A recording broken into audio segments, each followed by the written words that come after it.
Okay, NXT Battleground, the last of the 4 pay-per-views I am doing. Oh, it's been a long 4 days, guys. And you see the title. Good, but fell too short. Let's make this clear. The matches were good. I'm not telling they were all bad, but I felt one match could have been removed from the show and would have made it way better. Let's open with the second best match of the night. And that is the NXT North American title with Joe Gacy, with Tyler Bates, and with my boy Wes. My boy Wes, the former Desmond Xavier. This was a good show. This was a good opener. It was a damn good opener. But I'm going to be honest here, it felt too short. It was roughly about 15 to 16 minutes, and it felt like it could have been an extra 5 minutes tacked on. It needed an extra 5 minutes. Now, the story for this is a basic one. Let's make it clear.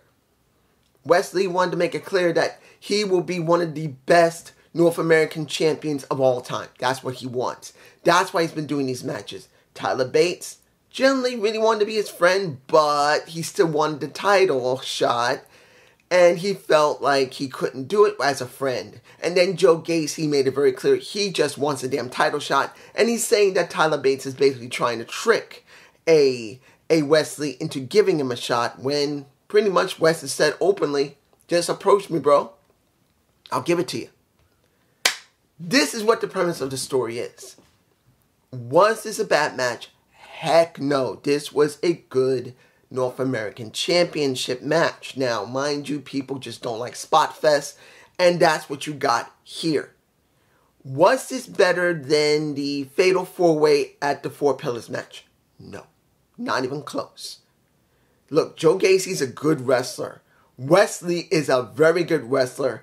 And Tyler Bates is a surprisingly strong. Let's make this clear. Seeing him trying to do a Cesaro swing with Wes on his shoulders. With Joe Gacy on his shoulders and Wes in his arms, trying to swing around. That takes a lot of strength from a guy. And a guy who's not that much taller than me, maybe a little, at least as tall as I am, or maybe a little shorter, or a little taller, I think. Doing that is not easy. You can blow your knees out that way. And he was able to do it at his size. He is not a weak guy. Even though he didn't do full swinging really fast, he's not Cesaro, let's make it clear. But at least trying to do it and doing it a bit, that shows the guy is pretty strong. He can even lift 2 guys like that. In the end, I did not expect that Wes was going to lose. There's just no way. He wasn't going to lose. But I will say the double heart attack was pretty damn good.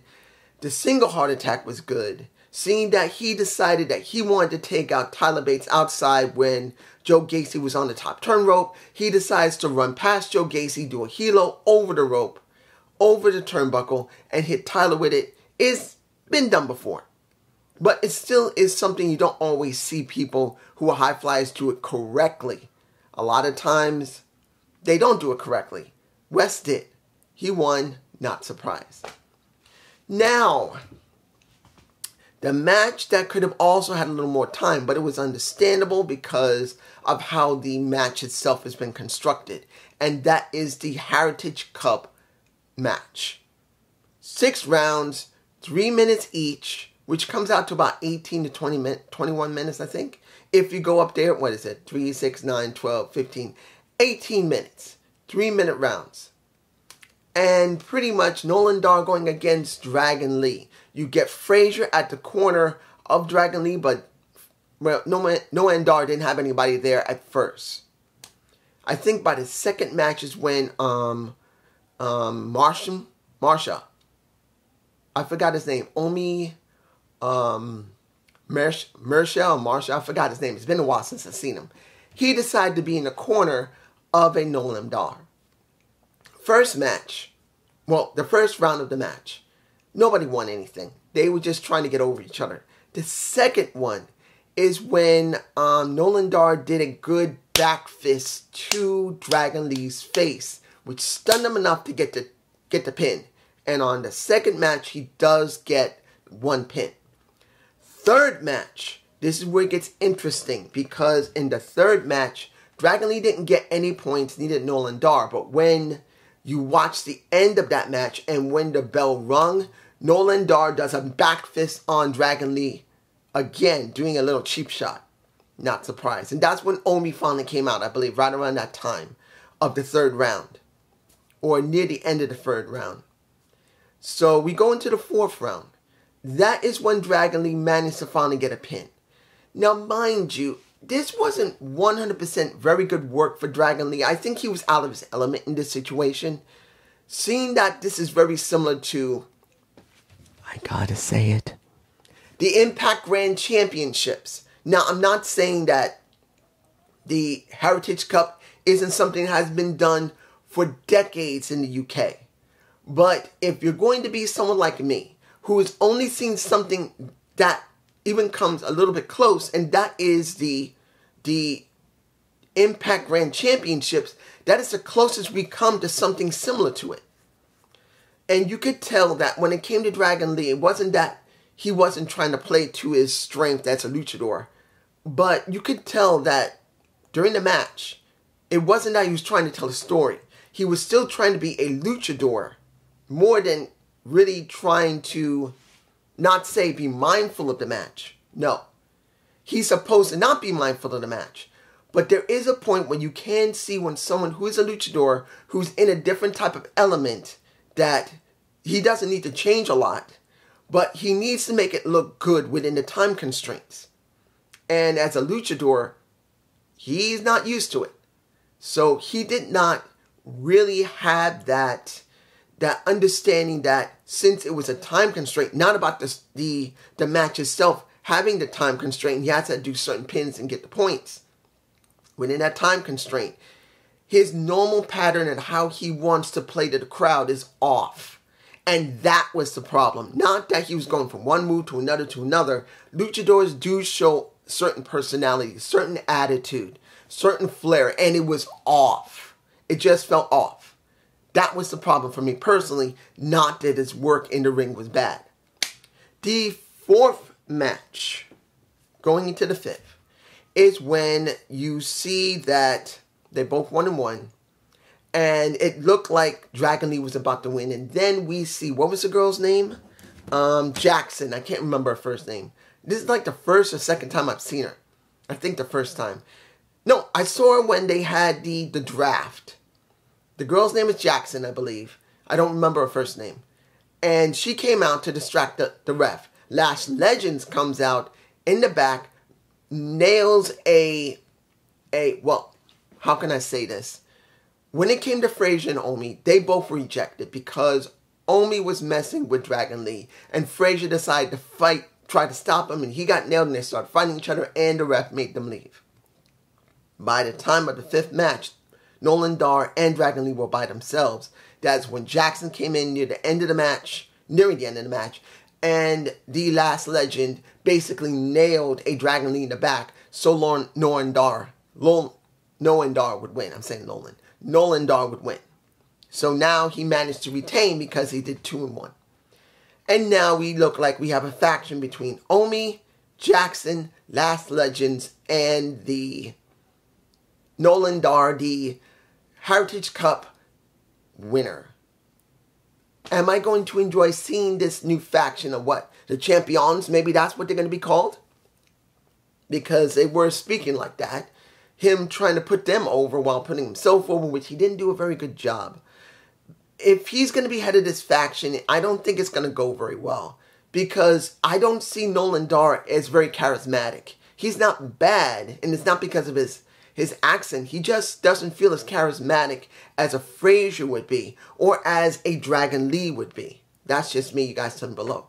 It was 13 minutes long, and it felt like they could have dragged this to the 6th match, but they went only the 5th match, due to the fact of the best match of the night. This was hands down the best match. It beat everything here. The North American title was second best. This was the best. Flat out, no problem. And that is the last man standing match of Dijak and the Dragunov. Damn, that was a good match. It was not better. I want to make this clear. PCO and Macklin's match was way better. Yes, it was very brutal and very bloody and everything. And at one point, you did see Dragunov. He was going to jump off one of the steps, and I'll explain in a minute. And he did get busted in his jaw. I don't know if I'm putting images in. I might. If I am putting images. Because I may just want to upload this as it is. Because I've been tired, man. And I'm going to see Raw. And I don't want to really tire myself. But I'll give it to you like this. In the very beginning, you can see them trying to destroy one another. You can see that Dragunov managed to get some good hits in where Dijak was really doing everything he could to destroy him. When the steps were used is where Dijak used his, his left leg? No, his right leg. And he nailed Dragunov right here in his chin. And he just got busted open. He had a big swollen chin by that point. And the match was very well constructed. You can see both of them didn't want to back down. And at one point, everyone in Boston was cheering very loudly for this particular match. Very loud, flat out, the best match. They were cheering. And you see Dijak bring out a table. But then Dragunov literally just runs through the damn table as it's on an angle like this. He breaks the damn table to just go through it so he can get a Dijak. It was a great match. Eventually, the thing that I felt was the best thing that kind of made me feel like if these two did a Singapore Kane match that Sandman and Tommy Dreamer did, it would go over so well, but nobody ever wanted to go there. There's no one that goes for the original Singapore Kane match like Sandman and Tommy Dreamer did. Nobody wants to do it. It's like they're scared. But this is the best and closest thing we've gotten so far. You see Dijak goes under the ring, grabs the cane, gets into the ring, and by that time, Dragunov is very stunned. But he's telling Dragunov, you better just stay down, and then hits him with the cane in the abs, but somewhat in his left arm. He's selling it like, oh! That is Dragunov, but still won't go down. He gets nailed again, but this time it really hits him flush right here. Dragunov gets hit twice in the arm here and here. Gets some really bad welts. Those welts were at least this. You see where my finger is, guys. It was that much off his arm. That's how big the swelling was from the cane. It didn't stop there. It was the damn best match that NXT has put on in a long time. If JD doesn't look at this match and think it's great, I can't tell you anything. I'm not saying that NXT is perfect, but this was a damn good match. In the end, Dragunov won. He did win. Because Dijakovic could not get up after getting not one Superman elbow and punch to the back of the head. He got it twice. I think twice. I'm just saying. Now here's the match that could have easily been left out of the show. And that is the NXT tag match between Gallus and the Creeds. Could have been left on NXT. I truly believe that they could have added more time to the North American title, to the Heritage Cup, at least an extra 5 minutes. Or better yet, you could have left an extra 5 minutes for the North American title, for the Last Man Standings match, and for the women. Because their time was only 16 minutes. And I'll talk about them along with the main title, which could have had maybe an extra 5 minutes. I'm just saying. But this match, it wasn't bad. I'm not saying it was bad. It was okay. The Creeds did well. Gallus did well. Alva Rain came out to hurt Ivy now because she interfered a little bit with trying to stop Joe Coffey from interfering with the match himself. And now we may have something going on between Alva Rain, and Ivy Nile. Sorry. I think the reason I'm botching here is because truly this could have been left for NXT. Honestly. I know they had to do it because they needed more titles on the show. Because there is no more NXT women's tag titles because they've not said anything about it. It's just gone. It's just this way it is. Gallus won. Alva Rain messes up what Ivan now wanted to do, and there you go.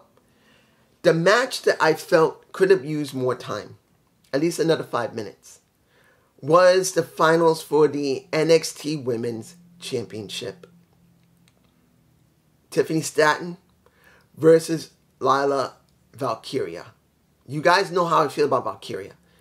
She's not a bad wrestler, but her character sucks. Yes, she did come out all in gold on one side of her face, indicating she wants to be in gold. Then you see Stratton, and I'm being honest, I knew Stratton was going to win. It was just how is Valkyria going to sell for her and how Stratton was going to look.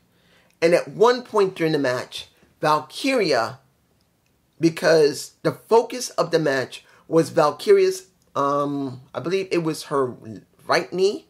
I can't remember. Her left knee. It had been braced. And that was the focus of the entire match. That can she keep going with a messed up knee? And Stratton was doing everything she can to make it look like she couldn't. But at one point, nearing the end of the match, you can see that Valkyria wanted to sell the knee injury. And Stratton wasn't being mindful of it. So when Valkyria tried to do a spinning kick and collapse, Stratton acted like she got hit and fell and made it look really stupid. Just did. That was the one major botch that came from Stratton. When it came to Valkyria, she had maybe 1 or 2 botches herself in the middle to the beginning or middle of the match. But it was minimal. But still did not feel valid enough. It felt like it needed an extra 5 minutes. And on top of that, where was HBK? Honestly, when Stratton did win, and she had to use her same signature move 3 times to make it mean something. She won, but there was no HBK. And I think that was the biggest mistake that they made, not letting Shawn Michaels coming out and presenting that title like it was for Seth Rollins. Because the original champ couldn't defend it anymore. She had to let it go. She was on Raw. And it would have been nice to see that Shawn Michaels came out and presented that title to her. No. It was just Tiffany Stratton in the ring by herself, presenting that title in her face. And I just felt like, no, it didn't need to be that way. She should have had Shawn Michaels give it to her and make it mean something. Yes, she had to be in her character, but I think it's necessary. Final match. The NXT title from, let me give it to you like this. The one thing I was worried about was Trick Williams interfering, and he did not. He postured a couple of times, but he did not involve himself, which was perfectly right because they have just transitioned from being heels to faces. Trick interfering, would have been the worst mistake. Because what would that mean? Does that mean Carmelo really is a heel? Or does Bron Breakker has the right to be angry? Even though Bron came out in a dog mask, indicating that he's the top dog. It looked ridiculous, but it does fit his character. In the end, Trick, on his part, introduced Carmelo, which wasn't bad. It was fine.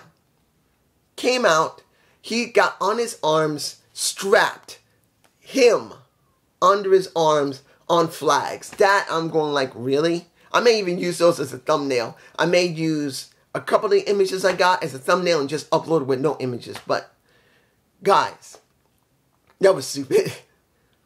But let me give it to you like this. Was it a good match? Yeah, it was. These guys got decent to good chemistry. But it didn't feel like anything. I'm sorry. The major problem I felt was they needed more time. They just felt like they didn't have enough time. I felt like the majority of what they did felt rushed a little bit. Now, mind you, the one who did the best work was Bron Breakker. You know why? Because he's done exactly what I said real wrestlers need to do. They need to be ring generals. They need to understand how to play to the crowd. He pissed off the fans, which made them want Carmelo more. That was his job. Not only just to go in the ring and beat the living crap out of Carmelo Hayes and overpower him, which he did. It was about pissing off the crowd, going outside, doing something like that, not saying he did it, but pissing them off. And that's what a lot of people just don't get. If you can't piss off the crowd sometimes with your ring work, you got to piss them off with your character. And that's what he did correctly. And I think he did a very good job. Carmelo is very generic as a face. Not as a heel, but as a face. He was better as a heel. So he has some work to do as a face. Because he didn't try to play to the crowd. He didn't try to get amped up from the crowd. He just went from one move to another to another. He needs to work on that. He does. He's a great wrestler. But as a character that's a face, he's much to be desired. But in the end, he did win. And it's not a bad thing. But here's the thing. This show just felt like it needed more time. I felt like the Gallus and Creed match could have been removed. And then you could have more time for the North American title and give an extra 5 minutes. For the Last Man Standing match, if you wanted to, you could have gave more than extra 5 minutes. Hell, if you weren't going to put more time on the Last Man Standing match, which was damn good and the best match of the show, Statton and Valkyrie needed more time, and Braun Breaker and Carmelo Hayes needed more time, an extra 5 minutes that could have been helpful. And particularly with Statton, you needed HBK to come out to present the title. That's what I think needed to be done. I'm just saying. It was not a bad show, but like I said, it just needed more time. And here is my fourth pay-per-view of the week. Please give me a comment below if I'm right. I am going to look at this Raw, and I'll probably come on. I may not review it, but at least give my thoughts on it. But I don't know yet. Peace.